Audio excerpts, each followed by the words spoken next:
deles. Há todo o papel depois da escola, mas aqui deixo isso para os meus companheiros de mesa, que se vão com certeza pronunciar sobre formas ativas de intervenção na escola dos nossos jovens. Obrigada. Desculpa esta... Muito obrigado à doutora Joana Marques Vidal. Agora sigo eu, mas vou falar dali porque é mais fácil, para variar, e é mais fácil.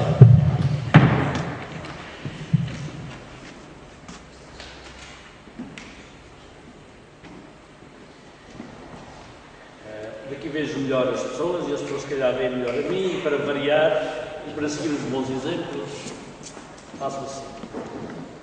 O jovem, a educação e a cidadania. Vou fazer uma comunicação em 5 pontos. Entretanto, agradeço o facto de estar aqui à organização, à Civilis e à Escola Secundária Maria Lamas. Ponto 1. O termo cidadania tem muitos significados, certamente todos defensáveis. Por isso, vale a pena explicar o que eu quero dizer. Para mim, aqui, cidadania significa apenas fazer parte da cidade.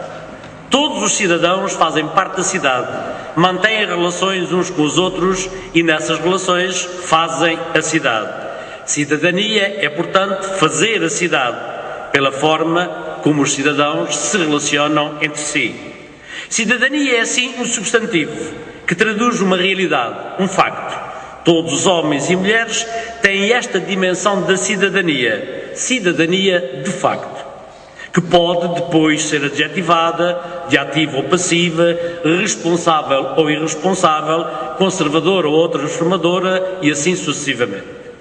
Ponto 2. Todo jovem está em crescimento e em formação. Formação significa, antes de mais, ganhar forma ou mudar de forma. Um jovem está em transformação e o principal modo de ganhar forma ou fazer essa transformação é, precisamente, a forma de vida que se vive enquanto se está em formação ou transformação. Um jovem é ainda bastante plástico, isto é, moldável. E são as vivências, as experiências, as rotinas que vive, os hábitos que se vão instalando, que lhe vão dando uma forma cada vez mais estável, cada vez mais rígida. No final da juventude, a sua plasticidade é já muito menor. O jovem adulto é já muito do que virá a ser no futuro.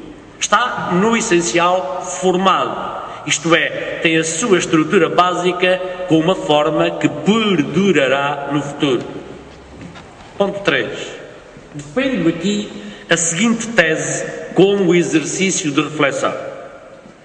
Uma escola faz educação para a cidadania, sobretudo pelo modo como a cidadania é vivida na escola, no seu dia-a-dia. A escola é uma pequena sociedade, uma sociedade parcial, é certo, mas um espaço onde os seus membros mantêm relações e, deste modo, fazem uma pequena cidade, se me permitem utilizar este termo. Portanto, ao pensarmos a educação escolar para a cidadania, podemos perguntar-nos como é vivida a cidadania na própria vida de uma escola, de qualquer escola. O jovem vive na escola uma forma de vida que lhe vai dando forma. Uma forma quanto ao modo de viver a vida coletiva. Em casa ele aprende a viver uma vida de família, privada, mas na escola aprende a viver a vida em sociedade, pública. Vale a pena, por isso, ver como os nossos jovens vivem a cidadania na sua escola. Como não conheço o fenómeno de modo extensível a nível nacional, tenho de fazê-lo de modo focado. Proponho-me aqui fazer uma pequena visita a uma escola secundária.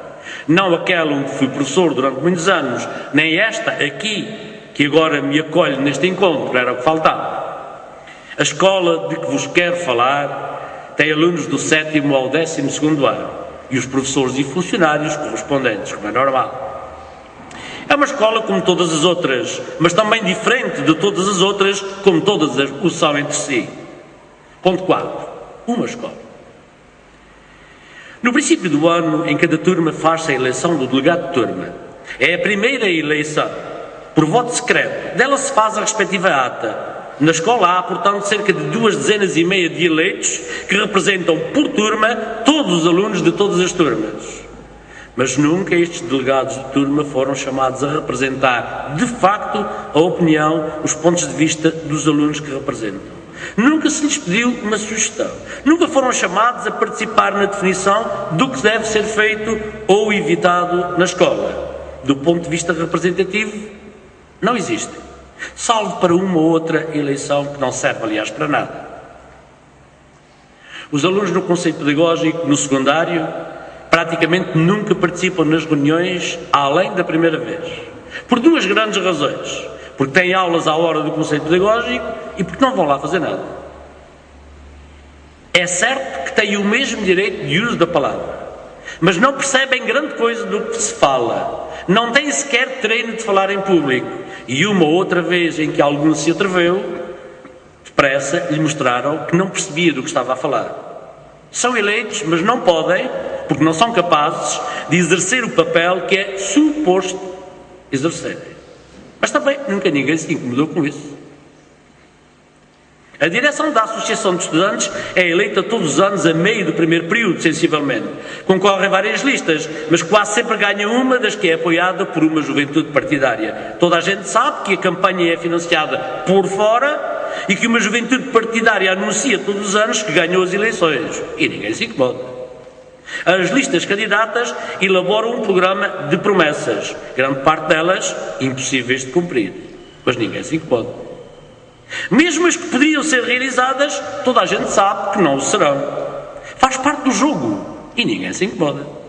Depois, a lista eleita passa a ocupar a sala da Associação de Estudantes. Quase todos os anos, o que lá se vive é considerado pouco digno, pouco edificante ou pouco recomendável. Há algumas pessoas que se incomodam, mas ninguém faz nada. Todos os anos, a Associação de Estudantes recebe uma verba do Instituto da Juventude, mas quase nunca se vê nada feito com ela. Num dos anos, a direção gabava-se mesmo de beber esse dinheiro em bejecas, mas ninguém se incomodou. Pior que isso, nunca, mas mesmo nunca, houve uma lista que tivesse sido chamada a prestar contas do dinheiro recebido, dinheiro público. Portanto, a lei da vida que se vive de facto nesta escola, é que a campanha eleitoral é a fingir, que as promessas não são para cumprir, que dos dinheiros recebidos não é necessário prestar contas, que ninguém é responsável por coisa alguma. Na fila para o bar, na fila para a compra das senhas para o almoço e na fila para almoçar, os mais velhos dão golpes sobre golpes. O que faz com que os mais novos, por vezes, não consigam ou ser servidos durante os intervalos sucessivos, ou não consigam tirar a senha para o almoço, ou cheguem a faltar à primeira aula da tarde por não terem conseguido almoçar a tempo. E ninguém considera que se passa ali alguma coisa importante.